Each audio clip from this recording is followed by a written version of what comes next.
So, okay, let's go into, you mentioned something earlier about the real estate owned properties for flipping. I kind of want to know your strategy for that. So you said the best way to do it is either short sale on the court steps, real estate owned. What do you mean by that? How did you even get into that? And how can someone get into that? So the way that I got into it, I found a property just 15 minutes south of Springfield that's in a really good area, really good little market. And I couldn't find any information on it. And I was trying to get a hold of the owner so I could buy it. It was distressed. You know, you could tell that it had roof issues and whatnot. And I finally, after doing enough research, I realized that it was going to be coming up for auction at the county building on the courthouse steps in what they call a sheriff's sale. And so I attended the sheriff's sale, you know, with like a little dog with my tail between my legs, and I bid on the property, and I think I bid it up to 18 or 19,000, and I backed out because I was so scared. That was a ton of money, you know. That's, you know, when you're 20 years old, like that's a lot of money.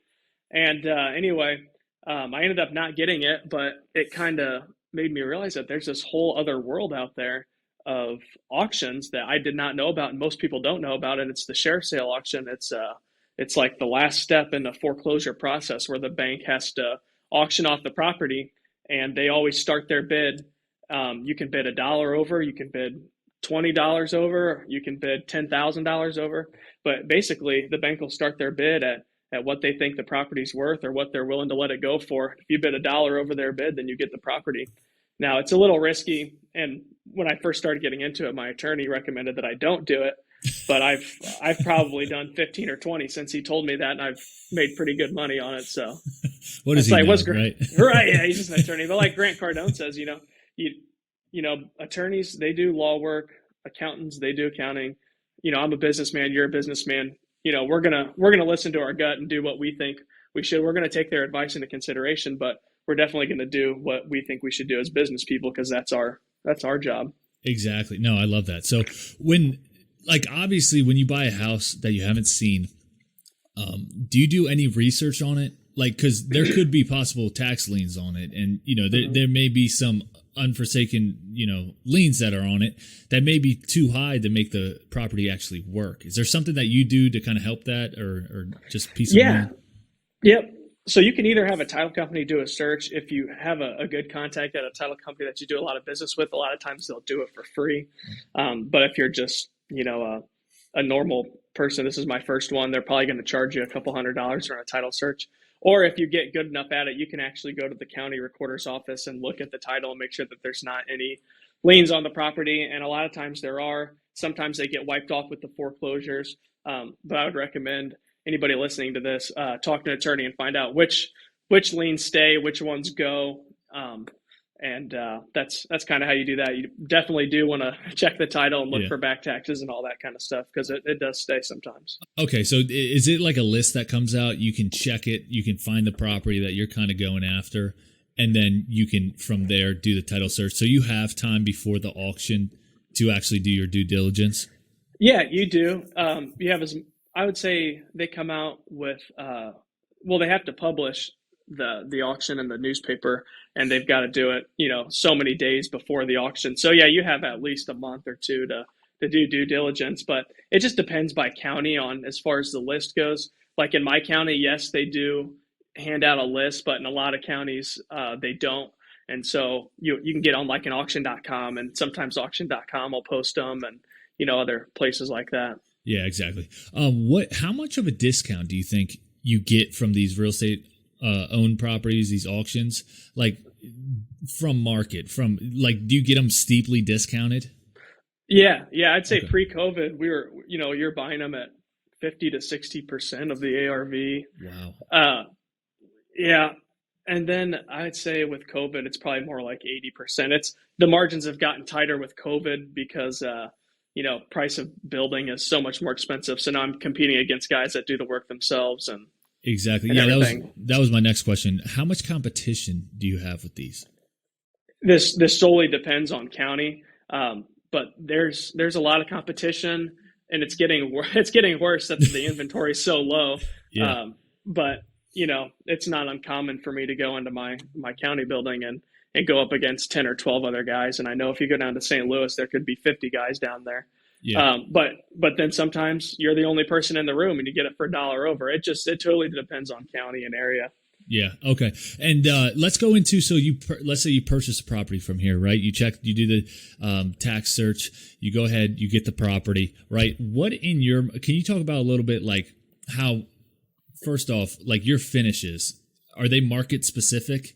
Like is a one market maybe, it expects granite countertops, the flash, and then maybe another market.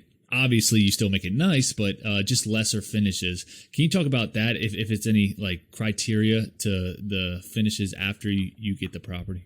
Yeah, absolutely.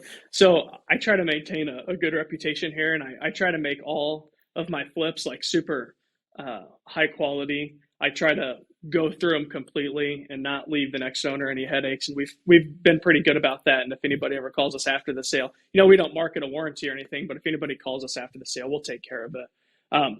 But I would say if and like I said, in our market, the average home price is 120,000. So I'd say if we're in that 120 to 150 range, we're putting laminate in it. We're putting, vinyl planks, new vanities, gray walls, white trim.